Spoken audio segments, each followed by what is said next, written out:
بسم اللہ الرحمن الرحیم نحمده ونصلي ونسلم على رسوله الكريم اما بعد فاعوذ باللہ من الشیطان الرجیم بسم اللہ الرحمن الرحیم واما من خاف مقام ربه ونهى النفس عن الهوى فإن الجنة هي المأوى صدق اللہ مولانا العظیم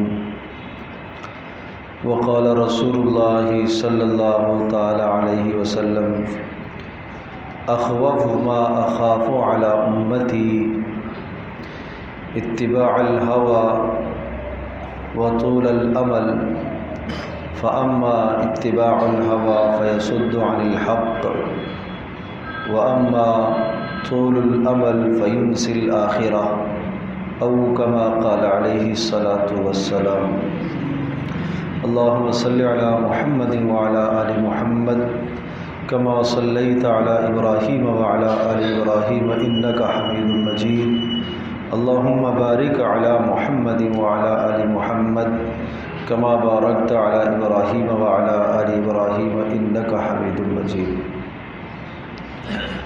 اللہ تبارک و تعالی نے ہم سب کو اس دنیا میں ایک امتحان کے لیے بھیجا ہے، اور ہم سب کا بڑا امتحان یہ ہے کہ اللہ تبارک و تعالی نے ہمارے اندر نیکی کو کرنے کی صلاحیت بھی رکھی اور گناہ کے کرنے کی صلاحیت کو بھی رکھا ہے۔ تو یہ انسان کے نفس میں، آدمی کے اندر میں دو متضاد طاقتیں ٹکراتی رہتی ہیں۔ کبھی نیکی کا غلبہ ہو جاتا ہے اور گناہ سے آدمی پیچھے ہٹ جاتا ہے، اور کبھی گناہوں کا غلبہ ہو جاتا ہے اور انسان نیکی سے پیچھے ہو جاتا ہے۔ کامیاب انسان وہ ہے کہ جو نیکی کی صلاحیت کو غالب رکھے اور گناہ کی طاقت کو مغلوب کر دے، یہ آدمی کامیاب ہے۔ اور ناکام ہے وہ کہ جس کی گناہ کی طاقت اوپر ہو گئی اور نیکی کی طاقت کم ہو گئی۔ یہ ہمیشہ سے کشمکش ہے انسان کے اندر میں، اور اسی کا نام امتحان ہے۔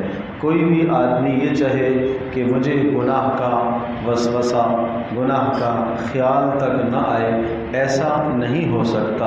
اس جہان میں انبیاء علیہ السلام کے علاوہ تمام انسان ایسے ہیں جنہیں گناہوں کے وسوسے آتے ہیں، برے برے خیالات آتے ہیں، باطل خیال آتے ہیں، لیکن انسان اپنی ایمانی طاقت کی وجہ سے ان گناہوں کے خیالات سے اپنے آپ کو باز رکھ لے اور گناہوں سے آدمی باز آ جائے۔ سامنے آگ ہے، لیکن انسان اگر عقل رکھتا ہے، شعور رکھتا ہے، تو آگ میں ہاتھ نہیں لے کر جائے گا، اسے پتہ ہے کہ یہ جلاتی ہے۔ ایک آدمی نادان ہے، اس کی عقل ہی نہیں ہے، سمجھ ہی نہیں ہے، تو اسے آگ میں جانے میں اسے کوئی قباحت نہیں ہے۔ بالکل اسی طرح سے ایمانی نور، ایمانی حرارت، ایمانی طاقت اگر اندر موجود ہے تو یہ ایمانی طاقت آدمی کو گناہوں سے پیچھے کرتی رہتی ہے، روکتی رہتی ہے۔ خواہشات کی پیروی سے آدمی اپنے آپ کو باز رکھے۔ دیکھو نفس کس طرح سے آگے لے کے جاتا ہے۔ سب سے پہلے چھوٹی سی اندر سے خواہش اٹھتی ہے، اس خواہش کو پورا کرنے کے لیے کوئی ناجائز، کوئی حرام کام نہیں کرنا پڑتا ہے۔ خواہش اس کے بغیر بھی گزارا ہو سکتا تھا، لیکن آدمی اس کو پورا کرتا ہے۔ پھر کچھ وقت تک نفس انسان کو اسی کے پیچھے چلاتا رہتا ہے۔ شیطان کی محنت یہاں ہی رہتی ہے کہ وہ اس قسم کی خواہشات جو شریعت میں جائز ہوں، وہ خواہشات اس سے پورے کرواتا رہتا ہے۔ پھر ایک خواہش اگلی ایسے اٹھتی ہے، اگلا قدم اس خواہش کو پورا کرنے کے لیے تھوڑا سا ناپسندیدہ مکروہ عمل کرنا پڑتا ہے۔ آدمی کہتا ہے کوئی بات نہیں، مکروہ ہی ہے، کر لو۔ اس خواہش کو پورا کیا، پھر ایک اور خواہش اٹھتی ہے جس کو پورا کرنے کے لیے حرام کام کرنا پڑتا ہے۔ اس خواہش کو پورا کیا، نفس کہتا ہے بعد میں توبہ کر لینا، ابھی ابھی پوری کر لو، ابھی مجبوری ہے۔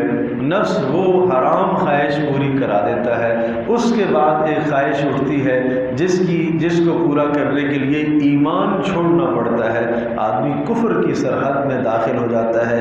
یہ ظالم انسان کو اس طرح سے خواہشات کے اوپر لگاتا ہے اور آدمی کو ورغلاتا اور گمراہ کرتا ہے۔ اس لیے رسول اللہ صلی اللہ علیہ وسلم نے ارشاد فرمایا، مجھے اپنی امت کے معاملے میں سب سے زیادہ جو ڈر لگتا ہے، دو چیزوں سے ڈر لگتا ہے کہ میری امت میں یہ دو چیزیں نہ پیدا ہو جائیں۔ کتنی خطرناک بات ہے۔ آپ نے ارشاد فرمایا کہ اخوف ما اخاف علی امتی، سب سے زیادہ جو مجھے ڈر لگتا ہے اپنی امت کے بارے میں وہ یہ، نمبر 1 خواہشات کی پیروکار نہ بن جائے، کہیں ایسا نہ ہو کہ خواہشات کی پیروی کے پیچھے لگ جائے، اور نمبر 2 امیدیں لمبی لمبی ہونے لگ جائیں، سالوں کی امیدیں، یقین نہیں ہے صبح تک ہم زندہ رہیں گے لیکن امیدیں بڑی لمبی لگائے بیٹھے، سالوں کی امیدیں لگائے بیٹھے۔ تو یہ دونوں چیزیں کم کرنے کی ضرورت ہے۔ حضرت ذوالنون مصری رحمۃ اللہ علیہ ارشاد فرماتے ہیں کہ مفتاح العبادہ، عبادت کی چابی انسان کا غور و فکر کرنا، اپنی آخرت کو سوچنا، اور رسول اللہ صلی اللہ علیہ وسلم نے ارشاد فرمایا کہ خواہشات کی پیروی آدمی کو حق سے پیچھے کرتی رہتی ہے، خواہشات کی پیروی کی وجہ سے آدمی حق سے پیچھے ہٹتا ہے، اور ارشاد فرمایا لمبی امیدوں کی وجہ سے آدمی آخرت بھول جاتا ہے۔ دونوں چیزیں نقصان دہ، یہ دونوں چیزوں کے بدترین اثرات ہیں۔ خواہشات کی پیروی کا نتیجہ کیا ہے؟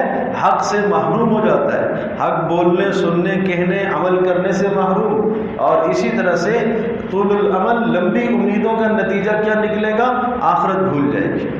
اب میں آپ کو خواہشات کے حوالے سے چند باتیں عرض کرتا ہوں، اللہ پاک ہم سب کے اندر اس عمل کو پیدا کر لے اور ہم خواہشات کی پیروی سے اپنے آپ کو بچا لیں۔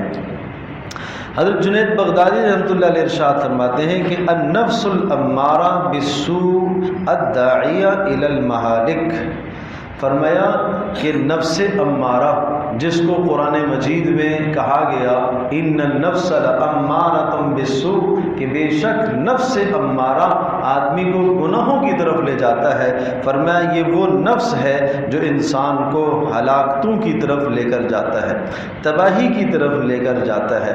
اور پھر بڑی پیاری بات ارشاد فرمائی، یہ ہم سب کو سمجھنے کی ہے۔ یہ کس نے کہا؟ وما ابرئ نفسی ان النفس لامارۃ بالسوء، کون کہہ رہا ہے؟ پہلے ترجمہ سنیں، وما ابرئ نفسی، کہ میں اپنے نفس سے براءت کا اظہار نہیں کر سکتا، میں یہ نہیں کہہ سکتا کہ میرا نفس مجھے نہیں ورغلاتا، میرا نفس مجھے گناہوں کی طرف نہیں لے کے جاتا۔ کیوں؟ ان النفس لامارۃ بالسوء، اس لیے کہ نفس تو گناہوں ہی کا حکم دیا کرتا ہے، الا ما رحم ربی، ہاں جس پر اللہ رحم فرمائے وہی نفس کی شرارتوں سے بچ سکتا ہے۔ یہ کس کا قول ہے؟ یوسف علیہ السلام۔ کس کا قول ہے؟ یوسف علیہ السلام۔ اب سنیے، حضرت ارشاد فرماتے ہیں وَكَيْفَ يُصْلِحُ لِعَاقِلِ الرَّضَىٰ عَنْ نَفْسِهِ، کوئی آدمی اپنے اس نفس ظالم کے ساتھ صلح کیسے کر سکتا ہے؟ یہ تو ہے ہی دشمن جو آدمی کو مہالک اور تباہی کی طرف لے کے جاتا ہے، اس کے ساتھ صلح کیسے ہو سکتی ہے؟ کب ممکن نہیں ہے کہ آدمی نفس کے ساتھ صلح کر لے اور آدمی یہ کہے کہ ہاں میرا نفس مجھے گناہ کی طرف نہیں لے جاتا، اور آدمی اپنے نفس پر مطمئن ہو جائے، ہو ہی نہیں سکتا۔ کہا اس لیے کہ کریم بن کریم بن کریم بن کریم یہ ارشاد فرما رہا۔ کون؟ یوسف علیہ السلام جو کریم ہے، بیٹا ہے یعقوب علیہ السلام، بیٹے ہیں اسحاق علیہ السلام کے، وہ بھی کریم ہیں، اسحاق بیٹے ہیں ابراہیم علیہ السلام کے، وہ بھی کریم ہیں، 4 پشتوں میں نبی چلے آ رہے ہیں۔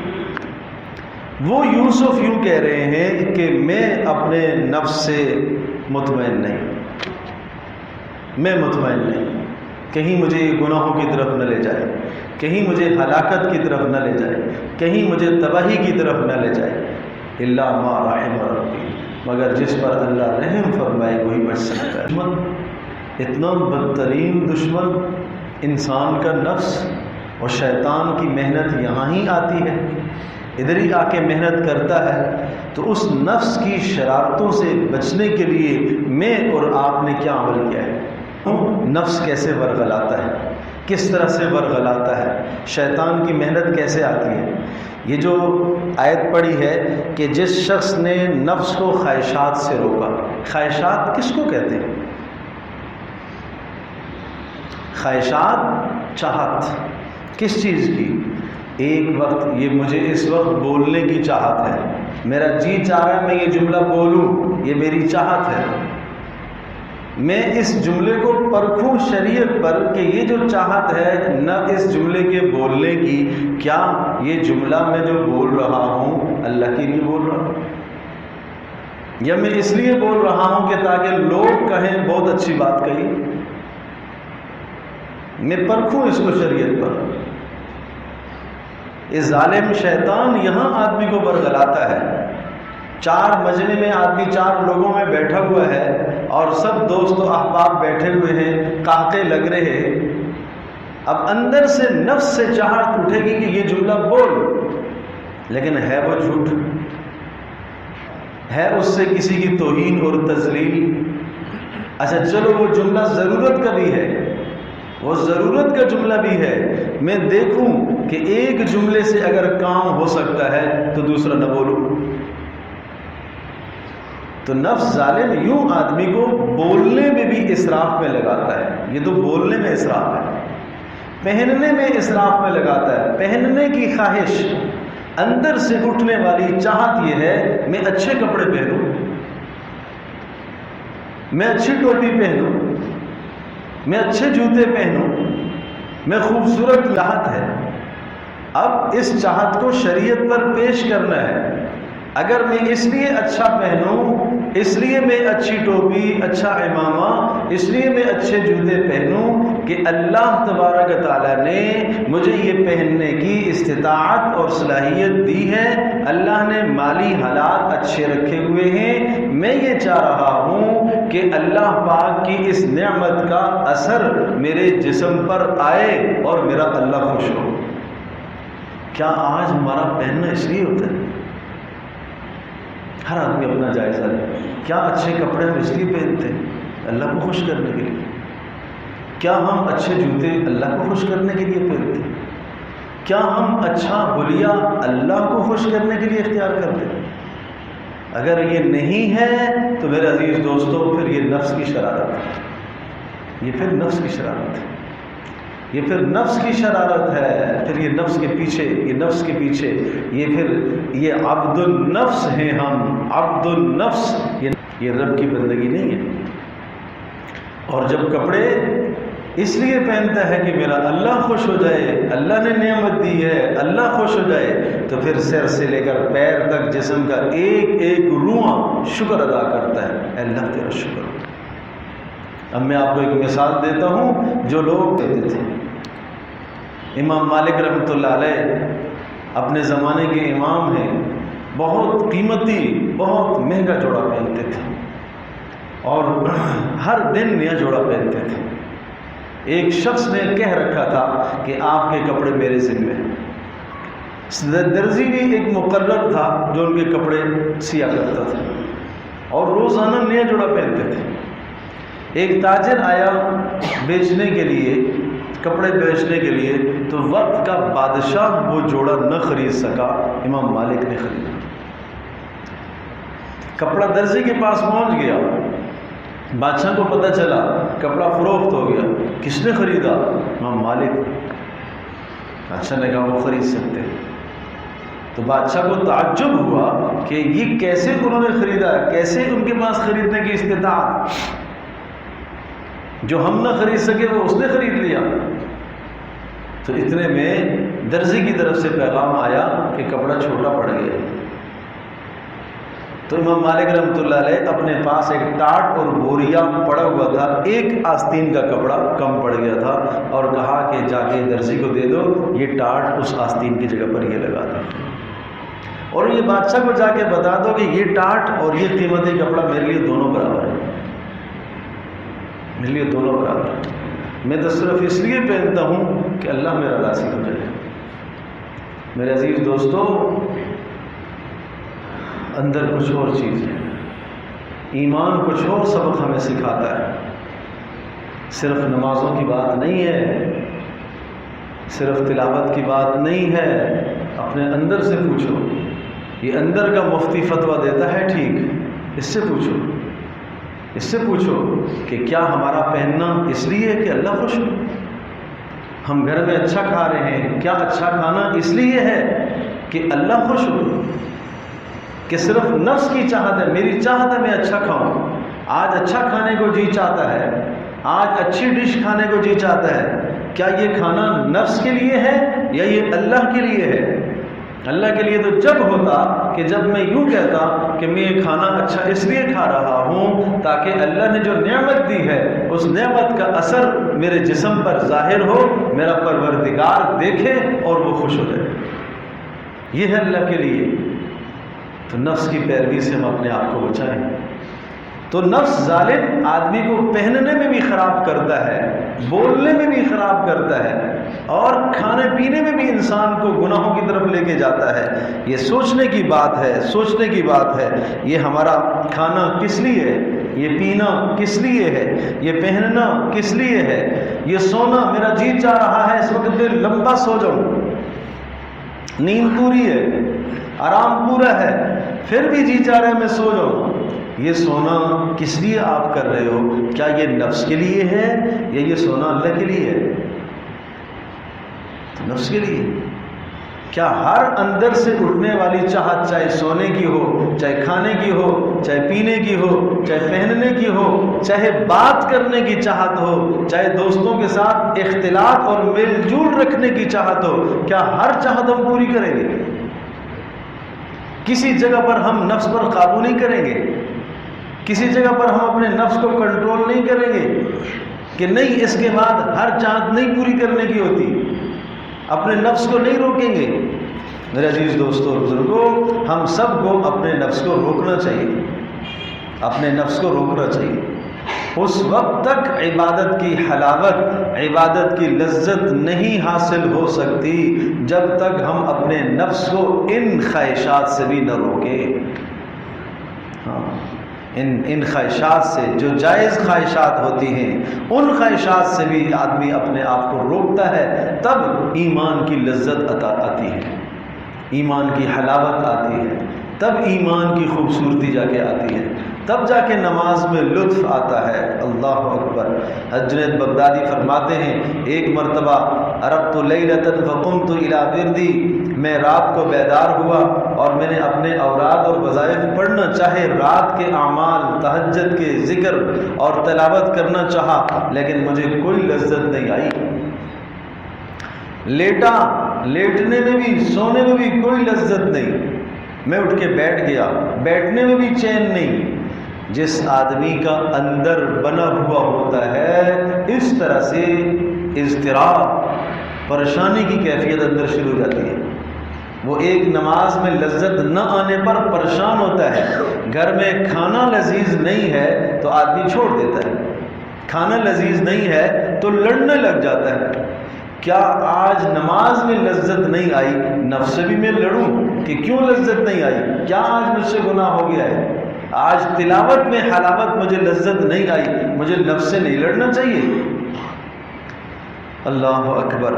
تو فرمایا کہ میں اٹھ گیا اور میں باہر نکل گیا کہ دیکھوں کہ کیا سبب ہے،